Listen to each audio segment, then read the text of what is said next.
No, this one.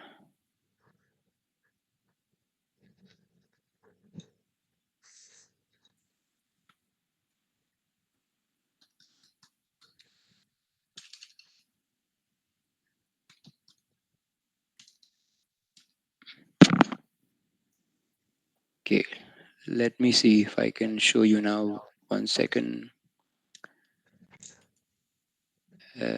Wait a minute. Share entire screen.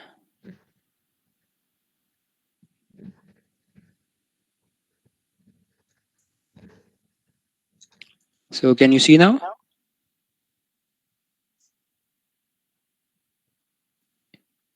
Uniprot website. No, sir, it is the same slide. Okay, never mind.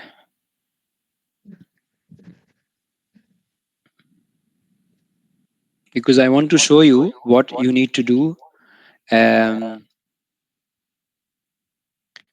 Okay, so I will share again.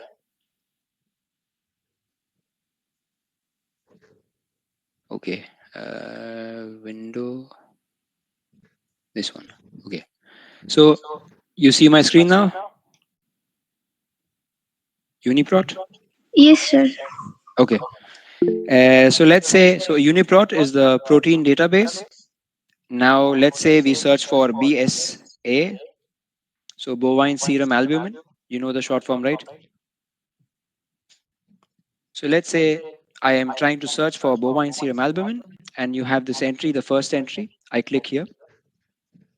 So whenever, let's say today, um, for example, Kanvi is going to try to make a gene of bovine serum albumin, and for that she needs some sequence of the protein, because without knowing the protein sequence she will not be able to produce the protein. So she goes on Uniprot and she types in BSA, and she comes across this particular thing. And then I look at this, okay, it's albumin. I look at the amino acids and it says 607. And then I click go to sequence. But before that, I just check here, what is it? So yes, so it is albumin and calcium transport. Yes, albumin helps in calcium transport. So evidence in protein level. Okay, so I go to sequence. Now, as soon as I go to sequence, you see, this is my sequence. The length is 607 amino acids and the mass is 69,293 Daltons, which means 69.29 kilodalton. Is correct? Because 1,000 Daltons is 1 kilodalton. This is how we measure the size of proteins in Daltons or kilodalton. So now I copy the sequence, and now I open another tab. And have you heard of XPASY, protein parameter, XPASY or SwissProt? No? Okay. So let's type XPASY prot param.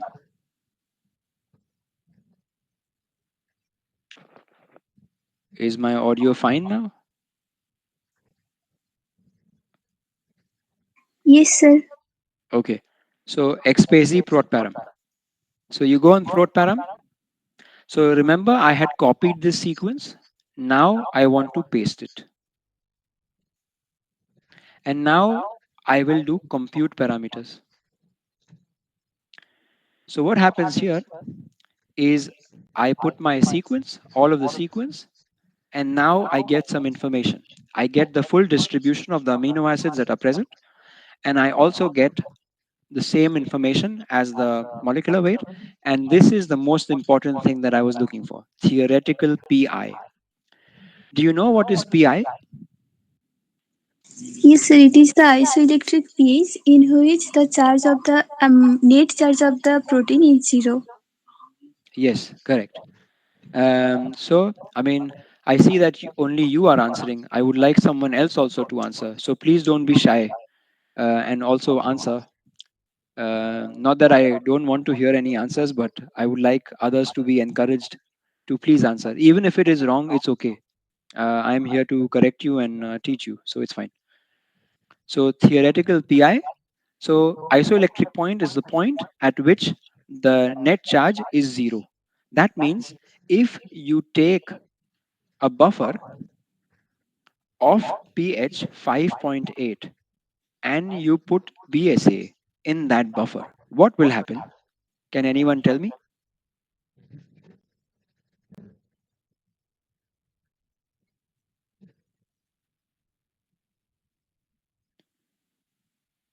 So buffer is a clear solution, okay, in your Eppendorf tube or a microcentrifuge tube. So in a clear tube, you put buffer, and to that tube you add equal amount of protein, which is also clear.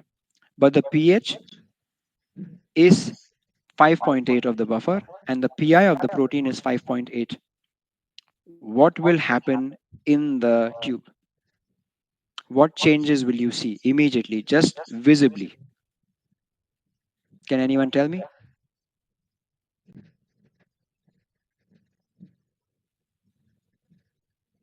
Will there be color change? Yes.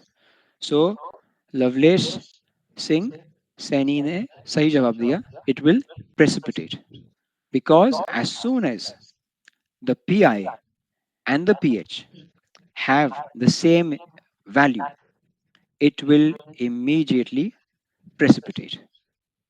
So what will you do? Ideally, what should be the buffer that you should use? How many units away? कितने number दूर रहना पड़ेगा आपको इस PI value से minimum? Can you guess? Can you tell me at least one number?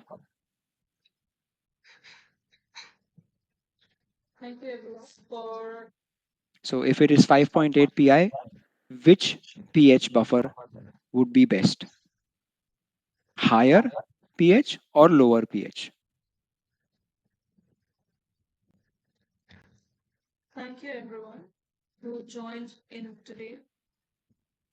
Okay. So Minaz says lower. Anybody else has any other answer? You can also speak on the microphone. Don't be afraid. Okay. Chaitali says higher. Minaz says lower. Chaitali says higher. Neha also says lower. -1. Anybody else has any other answer? Yes. 7. Higher or lower? Mahadev. So people who are saying lower and people who are saying higher are both correct. The most important thing is, as Sahiba said, one more or one less is best. That is the perfect answer. Because 5.8 to, let's say it's about 6. So if you have a buffer of pH 7, perfect. Even if you have a buffer of pH 4.8 or 4.5, let's say 1 unit below, it's also fine. But ideally, we would rather work at a lower, or not lower, neutral pH, which is about pH 7, than a lower pH.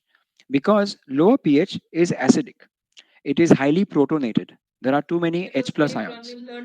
So they might cause some sort of interference or some sort of, you know, interference with the amino acids of BSA. So even though the protein ideally should be fine, but when you go lower pH, the number of protons of the solution increase. The H plus ions increase. When you go higher in pH, the OH part increases and H plus decreases. At pH 7, it's rather neutral. But ideally, remember the number 1 away higher or lower than the PI. So this is the most important information. So if I go back to my presentation, let's see, webinar, presentation, okay. So let me continue. So after you've made your PCR primers, so what you do is you take the sequence of the protein and you put it into NCBI, National Center for Bioinformatics, and then you go to search for, maybe Google search, protein to DNA sequence. So just the way I put the protein sequence in there, there will be another tab which will open up where you put your protein sequence, and it will actually give you your gene sequence of the protein. So that means it will give you your three-letter um code, like ATG, TTC, GTA. You know how the triplet codon is for one amino acid. So similarly, you will get the triplet multiplied by the 607 or 600 amino acids. You will get 1,800 base pairs of nucleotide sequence. Now that will be your DNA sequence, which you will use for your gene cloning. And starting will be your 5 prime, and then the end will be the 3 prime. So N terminus, C terminus. Let's see, I do the screen camera. Where is the pointer options? Laser pointer. So forward primer is going to be, let's say the gene sequence is starting from left to right, and the reverse primer is basically do this, the complementary basis. So CC A C A G C C C. So you also have to have the complementary sequence in your computer, and that complementary sequence, which you start from the other end, which is 5 prime end of this one, that you need to switch over to now 5 prime to 3 prime. That will be your reverse primer, because what we are doing is we are actually let's say this is your gene. You have forward primer going in this direction, and you have your reverse primer going in this direction. So that means if this goes from here, this goes from here, they both cover your entire sequence. That is what you need. Once you make that, your length should be about 20 nucleotides. About 20 to 24 is also fine. GC content. You know how to count the GC content? A and T is 2 degrees Celsius. So if it T, A, each of these letters, if you add up and you multiply by 2, that will be the number of degrees Celsius coming from A and T. If it is GC, G and C, it is 4, I think 4 degrees. 4 degrees or 3 degrees? I think 4 degrees. Um, you will, or maybe 3 degrees. I'm not sure. You just look it up. How much is the, can anyone look up? How much is the temperature? G and C, is it 4 degrees or 3 degrees? A and T is definitely 2 degrees. If any of you can look up 4 degrees. Yes. So Mahadev, so G and C, we will add up all the G's and C's together and we'll multiply that by 4. So when we do that, we will then get something called as the TM, melting temperature. So the melting temperature should be between 55 and 65. This will be very important because when you do your PCR, polymerase chain reaction, you know PCR, you must have read in your reference books and your textbooks how to do a PCR.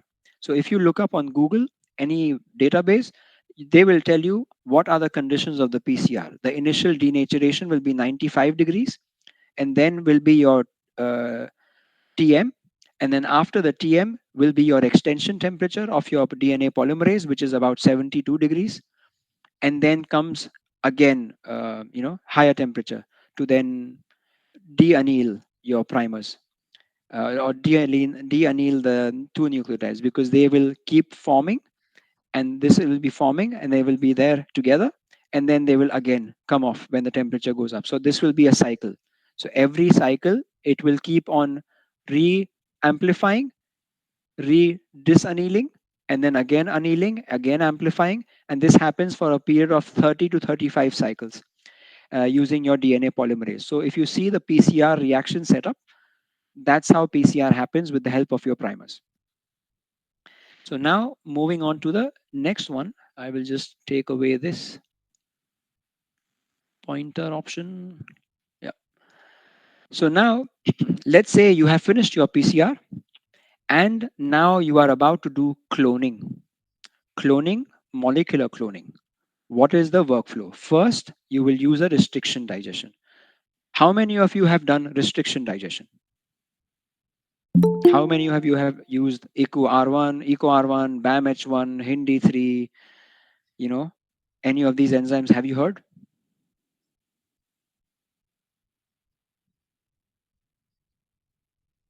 Screen is stuck. Okay, one second. Is it okay now? Screen. Okay. So you have heard about it. Now you will use those enzymes. So let's say restriction enzymes are enzymes. You can't see the presentation. Okay. Let me once again do it. Stop sharing, reshare.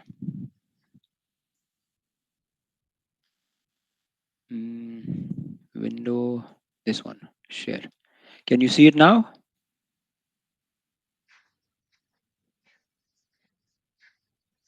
Yes, sir. Okay. So, so restriction enzyme, restriction digestion. What happens with restriction digestion? Previously, I told you, if you remember, when your DNA is circular, if it's a circular DNA, if it's a circular DNA, it will not allow insertion or it will not run properly in an agarose gel. But what also will not happen is if it is circular, means it is closed, completely closed and protected. But you want to put your insert. Now, how will this insert get into this? That will only happen if you open it up. How will you open it up? By using a restriction enzyme.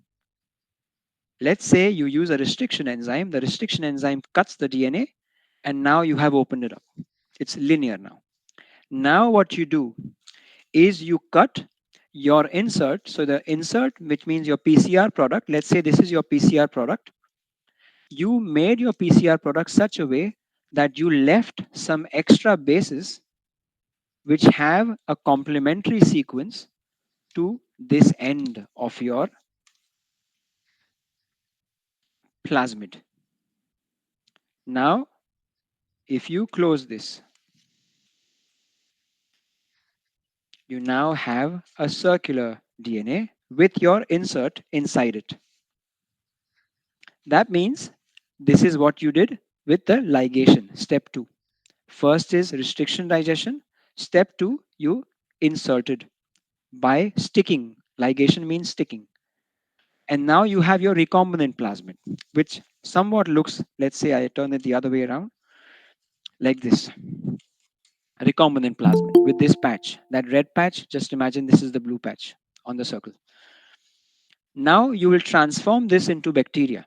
Since you are all microbiology students, E. coli might be your friendly bacteria, even though it is in our intestine, but we work with this a lot. So we should not feel disgusted because we are all scientists. But you know, right, where E. coli comes from? It comes from the large intestine, the exit point. But it has been a very tried and tested and a very well researched bacteria where all of the gene sequences, all the functionality is completely known. That means you can exploit this bacteria to whatever extent you like, and you just transformed your DNA, which you did in the lab, into a bacteria. So, this is the most amazing thing about science, where you are able to do molecular biology, you are able to put it into an actual living organism to accept this DNA, and then the bacteria is then plated, and then a plate gives you colonies in number 4, and then this colony is picked with the loop, the platinum loop, which we all used in the lab, and then you streak it, or as in wiggle it into the bacterial media, LB media, and you grow it overnight, and then you purify the plasmid.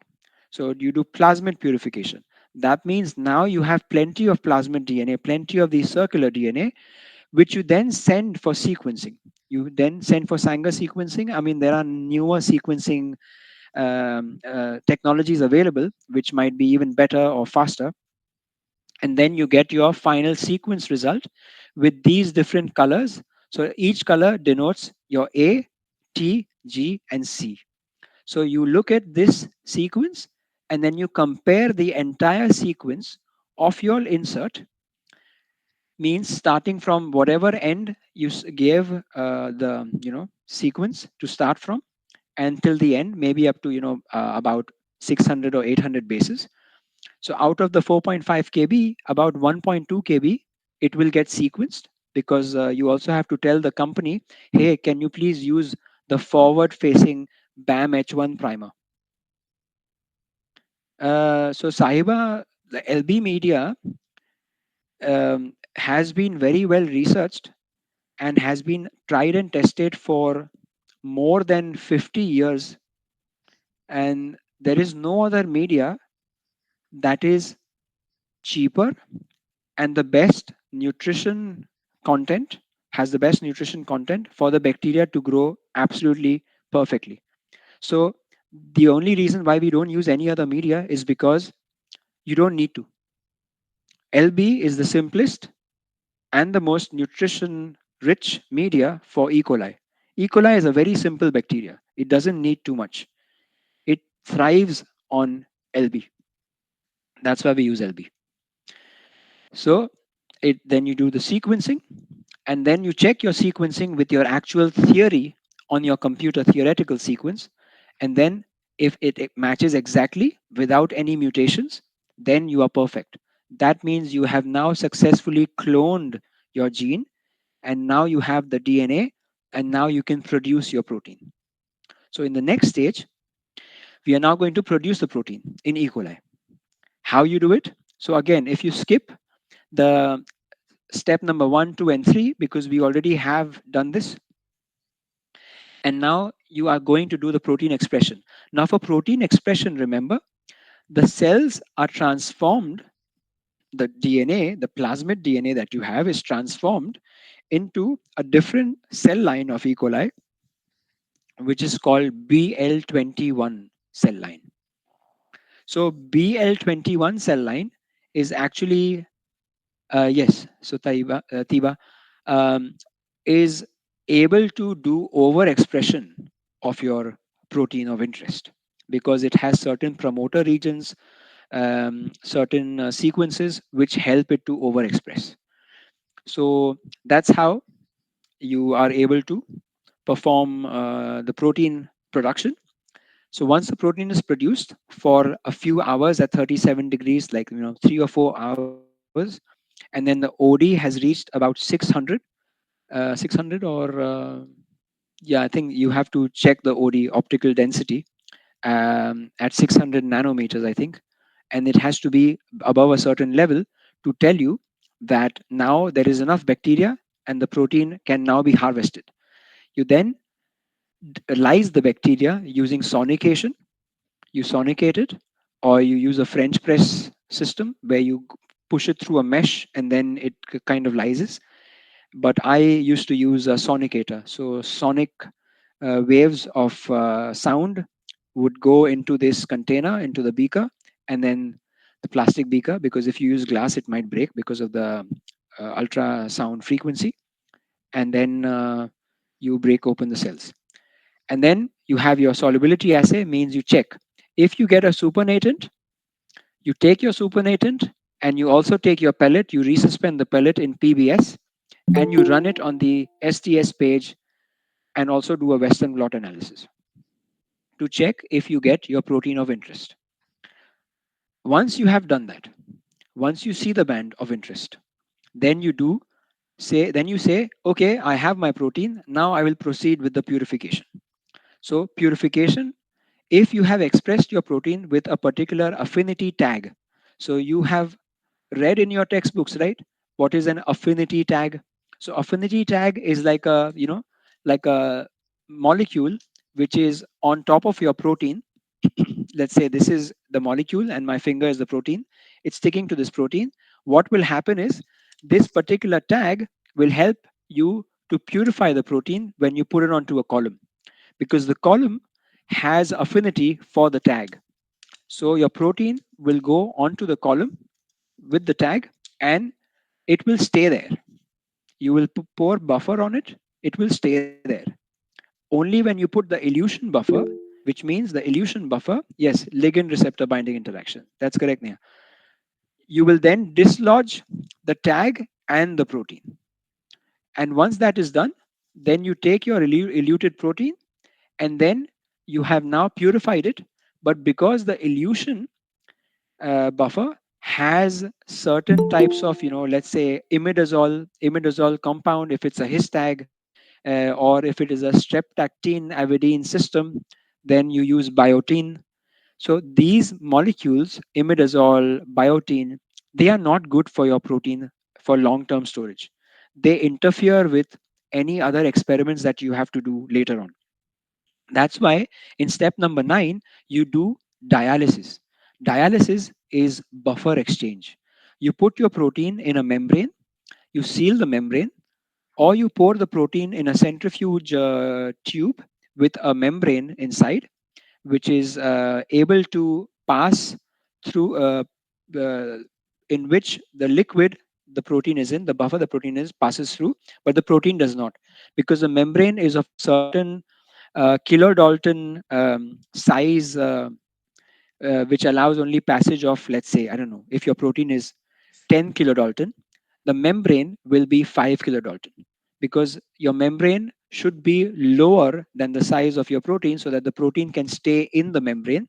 Otherwise, if the protein is smaller than the membrane size, then the protein will flow through, which means you will not be able to concentrate your protein, and the protein will also flow through with your buffer. So your protein will be lost. That's why you always have to take the membrane, which is smaller, much smaller, about 3 times smaller than your protein. So if your protein is 10, maybe have 3 kilodalton cutoff membrane. And then once that is done, you take your protein out, and then this is your purified sample, and you check your concentration on a nanodrop. So nanodrop you might have used, it's a miniature small version of a UV spectrophotometer, where you need only 1 to 2 microliters of your protein, so you don't waste a lot of protein in the cuvette, because you have to put in a cuvette, 1 ml cuvette, and then you need a lot of protein. But if you have small protein, then you can just use a nanodrop, so like a microliter or 2 microliter, and then you do the measurement. So this is how you produce your protein. Now, but remember, what is your end goal? Your end goal matters the most. You made the protein, but the buffer that you chose is also important. That's why I told you, check the PI of the protein. So your buffer is 1 unit away. Now, what kind of assay you want to do later on? What kind of experiments you want to do later on? Do you want to do some protein characterization assay, some secondary structure characterization assay? So let's say if when I showed you the protein, which had these alpha helical molecules, alpha helical proteins, they will have a secondary structure which will be of alpha helical in nature. If it was a amyloid protein or a prion protein or something like an Alzheimer's causing protein, it would be beta sheet rich protein. So this is the secondary structure. Secondary structure means what is the design of the protein. Primary structure is the sequence. Secondary structure is the fold. Tertiary structure is the superfold. And uh, quaternary structure is the super duper fold, like, really coiled and really interactive structure, which is like, you can't really know what's inside it. But when it's secondary structure, it looks like an alpha helix, it looks like a beta sheet. So this is the nature of the protein. So if you need to do that, you need to do some spectrophotometer measurements. These things I did not put on the slide because that will be too much information, but I can tell you orally. So have you heard of circular dichroism spectroscopy?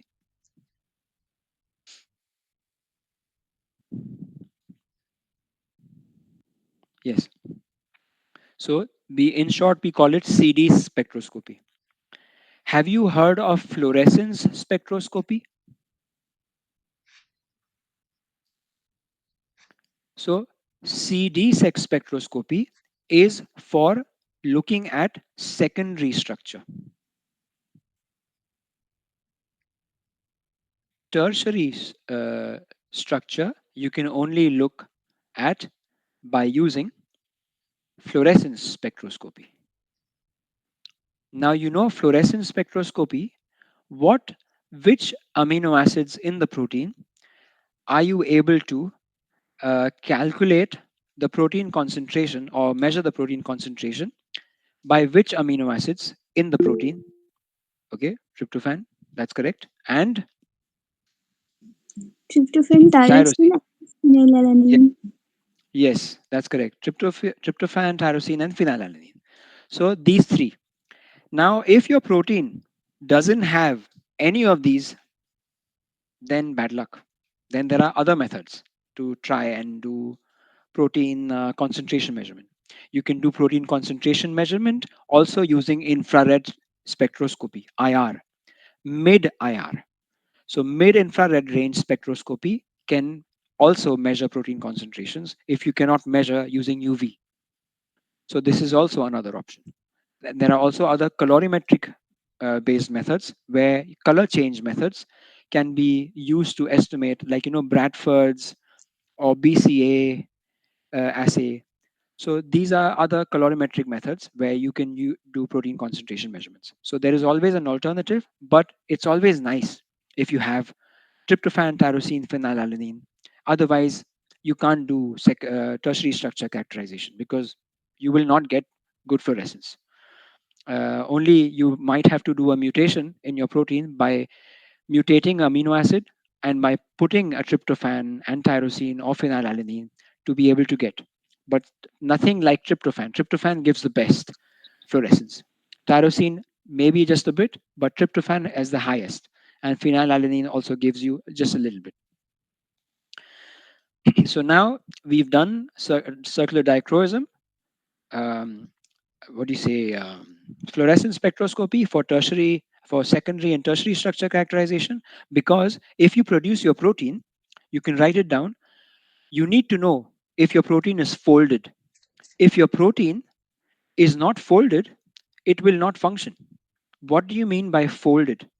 A protein will always fold in its functional form, in a particular form.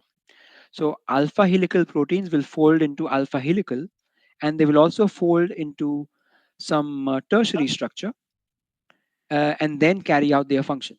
But if the protein doesn't fold, if it stays linear because the buffer that you have used is not correct, or maybe you left the protein on a higher temperature water bath, 37 degrees Celsius, and you forgot about it and you went home, next day you come, oh, your protein is dead because your protein denatured. Denatured means it folded.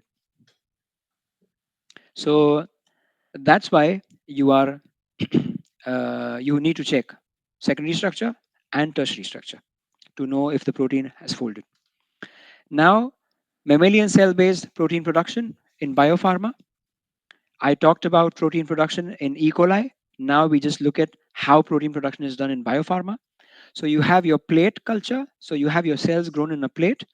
Then you transfer your plate cells to a suspension cells, and then you scale it up to flask. And then I'll just do the pointer just to show you. So flask, and then from the flask, you then put it into a inoculum preparation, like a bigger bucket. And then from the bigger bucket, you then scale it up all the more with your media into your production bioreactor. So you have the production bioreactor with the impeller, and it will take about 7 days until it reaches a certain level of cell growth. And the cell viability means the cell number of cells that are alive, they're alive only up to a certain number of days, and then they start to drop down, means you have more dead cells. That's the time when you have to harvest.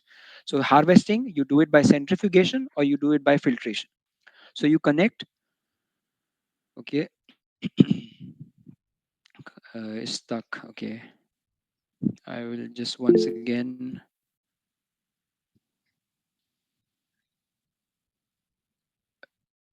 keeps happening.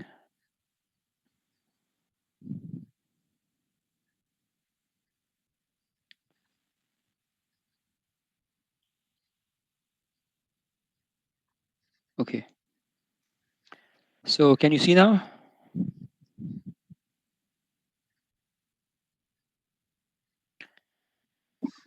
Yes, sir.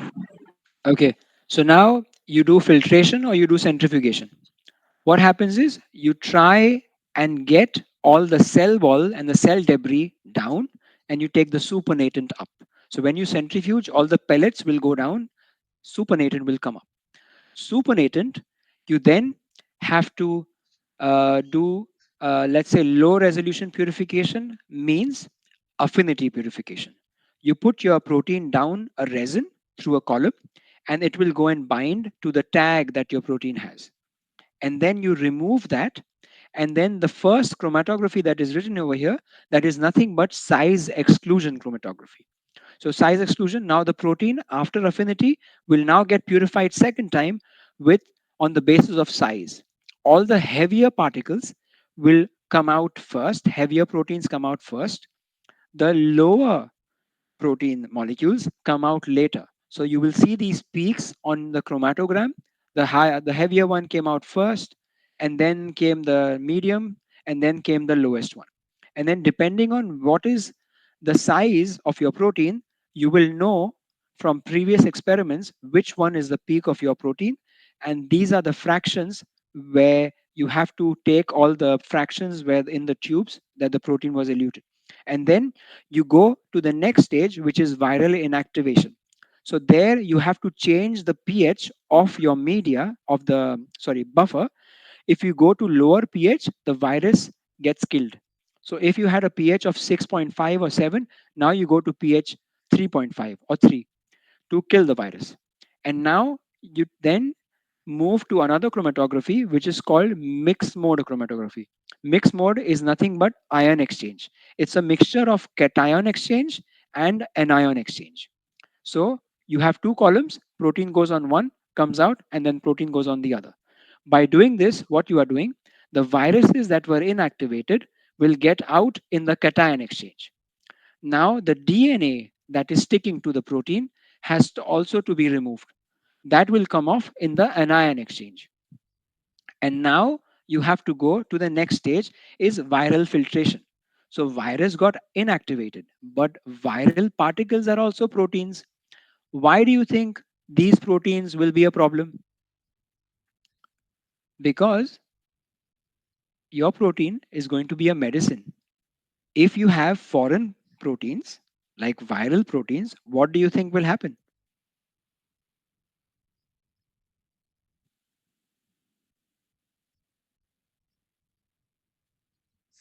Can anyone tell me what will happen if the medicine, which is a protein, gets contaminated with foreign proteins?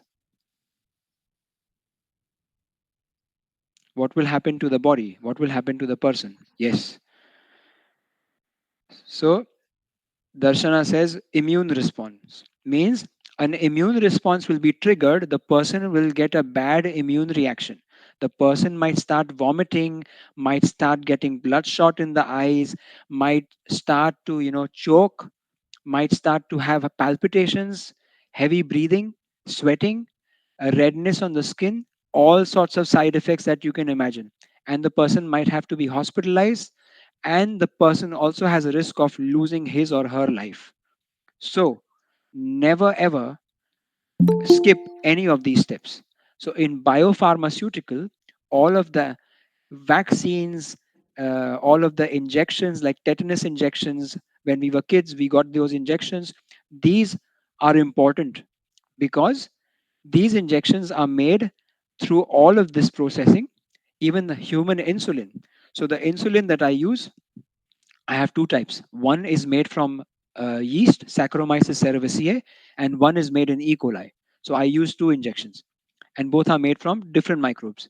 But both these have to be processed in the same way, even though they are microbial, but you have to get rid of the bacterial debris. You might also have viruses, and only then the final finished product after diafiltration Means you remove all of the buffer, the low pH, high pH, and all the viral particles and everything, and then you only pass the protein into the next stage and not any of the other material. So diafiltration also is kind of like a filter, but also a buffer exchange. So we also call it UFDF, ultrafiltration diafiltration. So then you have to check what is the formulation. So whenever you get any medicine, which is an injection, it will always have a formulation, means it will have a buffer which keeps the protein active, stable. And when you do from cold to warm, it will not get damaged. It will stay stable. That means freeze thaw or cold to warm, you should not have any problem with the protein getting damaged. So that's why formulation is tested. So one more thing, all these steps that are mentioned here, all these up to the production bioreactor step, you are talking about cell line development and upstream processing. So people amongst you who are interested in making different types of cell lines with the different constructs of the DNA so that you can produce a protein, that is cell line development team. So in biopharma, you have cell line development team. So you can become a cell line development scientist and you can make. Yes, Neha,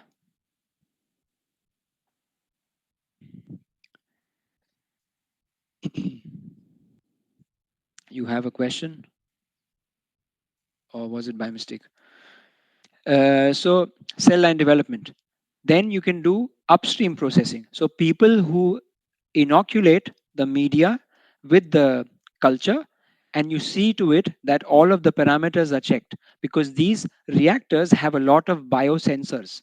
They check pH, they check cell count, they check CO2, they check oxygen content, they check the lactic acid generation in the bioreactor, they check amount of protein that is produced, all of inline biosensors. Means as the bioreactor is on, you get all of this information on the computer and on the database. You can check it remotely sitting at home, that how my processing is going. So everything is pretty much semi automated and very high tech. So this is something that you can also become. You can become an upstream processing scientist. So we call it upstream processing, USP. Then comes the centrifugation, filtration, precipitation, and all of the chromatography.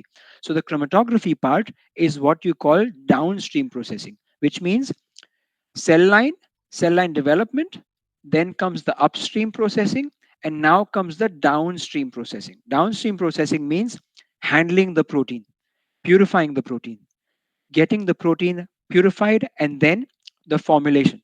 So DSP is all the way till the end.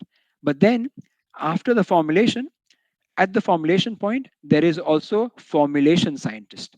So you have DSP scientist. So last year in this company, I was a downstream processing scientist, DSP. So that is my skill set. I purify proteins. So I'm a specialist in that. So I became a scientist because I enjoy it. So maybe you will enjoy it. You will also become a DSP scientist.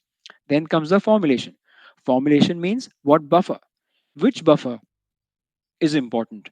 Which buffer will keep it stable? So you go through many different types of buffer systems. People in older times used to take hundreds of buffers and used to test out every protein molecule in those buffers and then check through spectroscopy, different spectroscopy, IR spectroscopy, CD spectroscopy, fluorescence spectroscopy, to check what is happening to the protein. But then now you do all of this in silico. You just create an environment. That's why I was saying you can do modeling, you can do what do you say, molecular dynamic simulations of the protein, and you can do data modeling of your protein. So you can do this in silico. That's why learning Python important. Learning bioinformatics very important. So bioinformatics will give you some information about the structural biology. So you can also use it in DSP and USP. Also, you need to know more about the cell lines. You need to know more about the media, the media, culturing media. So that is another type of information. There also you have to check the media using near infrared spectroscopy, also some mid infrared range spectroscopy. So there is some biophysics and biochemistry involved at every stage. and a lot of molecular biology for cell line development. So this is something that you can think of. What is your interest? Where do you want to take your career? In which direction? And that's where you will go. And then the final stage is lyophilization, quality control, final packaging. Now, what I wanted to show you is the next part is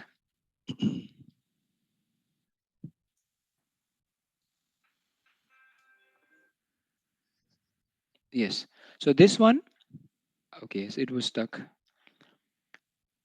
So this is the cell-free system that we have. So where we can produce, I told you, in a short time, and we don't have to worry about protein,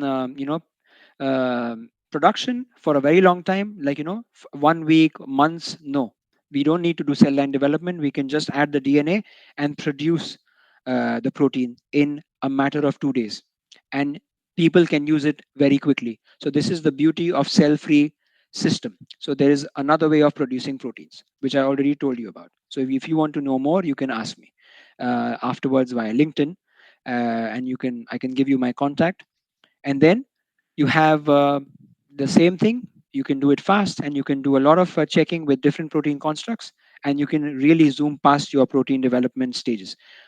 Biopharma companies, pharmaceutical companies spend months and crores of rupees on just making permanent cell lines. Now, if you have such a system which gives you protein very quickly, they can test hundreds or thousands of their protein drug targets or protein molecules like antibodies in a short time, because you can make proteins very quickly and they can do high throughput screening. They can check it very, very quickly using different types of techniques like ELISA, or I don't know, HPLC, or chromatography, or not chromatography, fluorescence spectroscopy, anything. And then, first thing, protein purification, affinity chromatography. I think many of you are aware of how nickel affinity chromatography happens. So you have your protein, you have your column, you have your protein loaded onto your column, and then it binds, and then you have the wash step. So with washing a buffer, you wash off the unbound, you get the flow through out, and then you add low volume, low amount of imidazole to remove the non-specific binding. And then finally, when you have the elution, there you add a higher concentration of imidazole, because that is the competitive binding thing that happens. And then you elute your protein along with the imidazole. And then you check on SDS page and Western blot to see where is your band of the protein.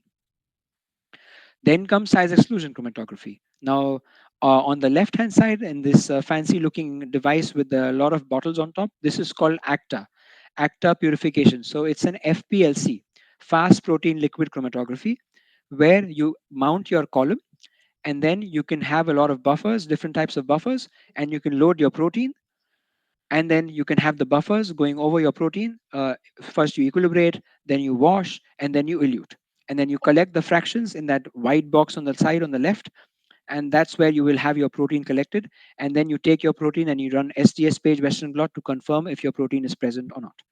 Now, again, as I told you, size exclusion chromatography, higher molecular weight, runs through the resin faster and does not go through the resin. It elutes first, then the mid size, and then the lowermost elutes later. So the lower one gets more chances to go through the pores and crevices of the resin, the beads, so it takes more time to come out. But the higher one goes straight through. That's why you see the differences in the size. You can easily get proteins purified. And then ion exchange. Now, ion exchange, you have an ion exchange and you have cation exchange. Now, if you look on the left, the resin bead is basically like bubbles, and it is positively charged. So now, if it is positively charged, that means the pH is a bit low. If it's low pH, the beads are positively charged. And if your protein is also positively charged, that means if your protein was also in a low pH buffer, it will be positively charged. It will not bind to the column, but it will go in the flow through. What will bind to the column? the impurities, the other non-specific binding proteins, which have a different charge because their pi is different. So they somehow manage to get a positive charge even at this low pH buffer. Now they will bind, but your protein will not bind. So this is the trick of anion exchange chromatography. Now, for cation exchange chromatography, you have to increase the pH so that you have more OH, and that means it is negatively charged. It is less protons, so that's negatively charged. So if your protein is positively charged, it will bind. And whereas the non-specific binding impurities are not going to bind because they are negatively charged, they will repel. So then you take your elution buffer, which is nothing but high salt buffer, and that high salt will be able to elute your protein with a high salt gradient, and then you have your pure protein. So you can use this trick to do ion exchange chromatography to purify proteins which were not pure enough after affinity and size exclusion chromatography for some reasons, because some proteins are easily purifiable, some proteins are not. So you use this method. Now, filtration techniques. You have TFF and ultrafiltration. So I already told you, both these filtration techniques require a membrane, and your protein goes through the membrane, and then at one end, the flow through gets collected, and the protein gets recirculated into the system because it doesn't have anywhere else to go, because the membrane is small, what do you say, small enough to not allow the passage of your protein. So the protein stays in, but constant flow of buffer happens. So what happens is then the protein in the end you are able to remove from this membrane and collect it. So in this way you have also concentrated your protein and also buffer exchange your protein. So TFF, tangential flow filtration, and ultrafiltration, UFDF, are very good ways of exchanging buffer and getting the protein in the right formulation before you freeze it at minus 80 degrees for long term storage or shipment to the customer or to the client, wherever you are sending it. So, buffers and optimization, I already told you, you have to know what buffer to use based on the PI of your protein. If your protein is a membrane protein will not just be happy in any tris buffer or PBS buffer. No, it needs some detergent, because membrane proteins are not soluble in water based buffers. So you need to add some detergent which allows the environment of the membrane proteins to mimic how they are in the phospholipid bilayer membrane in the body. So membrane proteins like these bilayered lipid, and when you add detergent, the detergent form these small micelles, these small little bubbles which mimic the fat environment. That's how these proteins really enjoy it, and they are happy and soluble. So you need to. And then what you need to add glycerol, you need to add some sugars like trehalose or even sucrose to keep your protein stable, because that is acting like a cryoprotectant. So when you freeze the protein, your protein will not get damaged, it will be stable.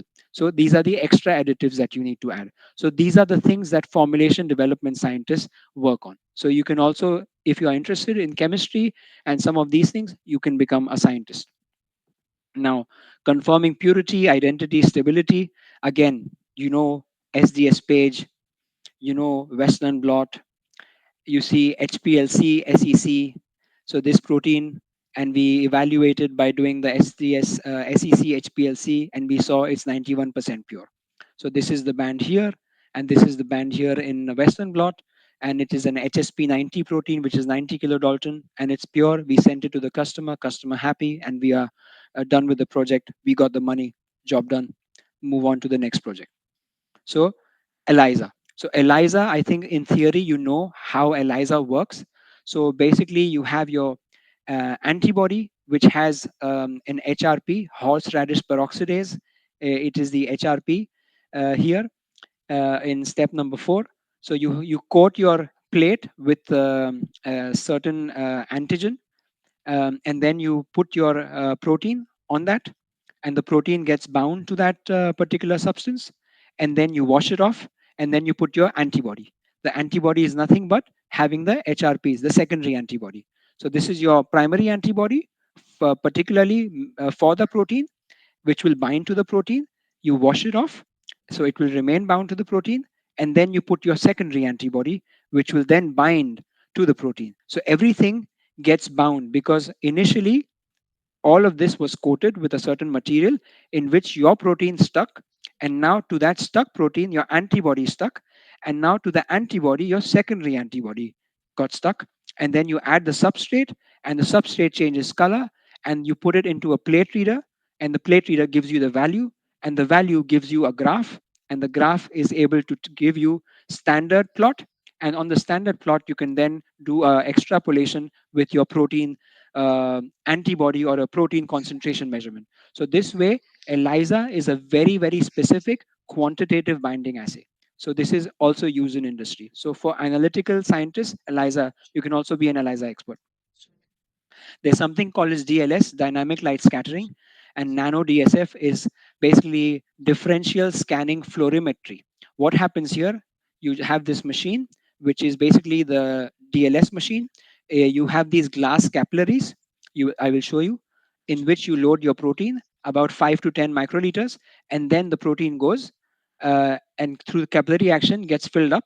Only 10 microliters you need, which is very small, and then you put it into the machine, and then it gives you this curve, this distribution. So this distribution is nothing but the size distribution of your protein, which means if your protein is having many different sizes, means your protein is not homogeneous. It is forming many different bigger particles, or there are other impurities, so you can detect it. So if your protein is pure, it will show you one particular band, but one particular peak. But if your protein is not pure, it has many different oligomeric forms, let's say dimer, trimer, tetramer, it will show many peaks. So this is an evidence, showing evidence that okay, protein is not homogeneous, not a single form of monomer. And then you do DSF. DSF is nothing but you increase the temperature in the capillary, and then the capillary gets heated up. The protein, because of heating, gets denatured, so it uncoils, and then as it uncoils in the intermediate state in the middle, and then it uncoils to a completely unfolded state. So all of the tryptophan, tyrosine, and phenylalanines get exposed, and it gives you a fluorescent signal. And that fluorescent signal can actually tell you how stable is your protein, which means if the protein uncoils and gives you a value, that you get a TM number. So TM of a protein will determine how stable the protein is. So by doing this test in different buffers, you get different TMs. So it means if the lower the number, the better the stability of your protein. So that means you are doing some stability assay, so thermal stability assay. So this is the nano DSF. This is also a very good analytical technique, which you can also use if you want to become an analytical scientist.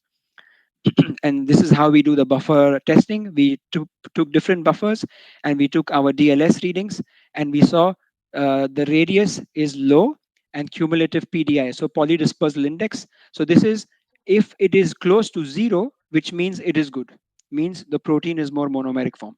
But if it is more than zero, much more, like 0.45, is okay, but cumulative radius was low, so we took that. And when we tested these buffers, the protein was absolutely fine, it was happy, and we were seeing no what do you call disruptions, or not disruptions, degradation or aggregation, and the protein stayed clear and was functional. So this is another way to test buffer composition, suitability, and also stability of the protein. So you can also do mass spectrometry to determine the size and post-translational modification, like glycans. So HbA1c, hemoglobin with the glycan, you can also do mass spec of that. And then you can also do high resolution identity check. So you can take your sample from the gel, cut out the gel part of your protein, send it, and then with enzymatic digestion it gets digested into smaller peptides, and the smaller peptides then go to the mass spec machine, LCMS, and then the LCMS gives you a data, and that data gives you these peptide sequences. Now these peptide sequences are fed into the computer on the database, and that will tell you which protein is your sample. So this is a way. So careers, I already told you, you can have biotech startups, you can do work in diagnostics, or startup companies of biotech. You can become a professor, you can do postdoc research, you can be, in industry, you can be a scientist, senior scientist, lab head, bioinformatics, analytical scientist, or you can have your own entrepreneurial journey. So you can be your own boss. And if you have any ideas, if you want to make proteins, or if you want to produce some cell-free systems that you might be interested in, or you want to do some, really cool science in biotechnology or microbiology, you are more than welcome to ask me for help, for collaboration. I'll be happy to give you advice and support so we can connect. And yeah, so just do internships, network with people, ask people, go on LinkedIn, make your good profile, learn tools like, on the ACTA system. You can do some hands-on work with protein purification, do some Python, do some analytics, data analytics, Unix system, wet lab skills, pipetting, PCR, cell culture, whatever you are interested in. Do as much as you can, and only then your profile will become better, and then you can go forward. So yeah, so this is what I wanted to tell you about, what we covered: protein expression system, purification strategy, analytics, identity stability, and also what career opportunities are available. Sorry, I had to rush through in the end because I forgot uh, there was less time. But yeah, thank you for listening. And if you have any questions, I don't know if you have any more time left, but you can ask me in LinkedIn. So I'll be happy to answer if we don't have time to ask questions.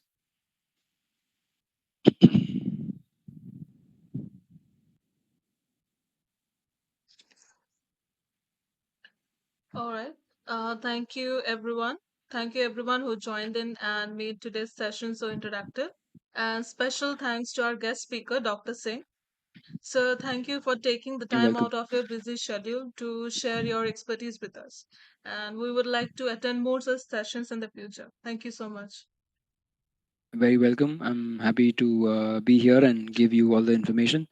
So, yeah, sorry I had to rush through in the end, but I think most of you know the principles. So, I just had to give you a little bit of an overview.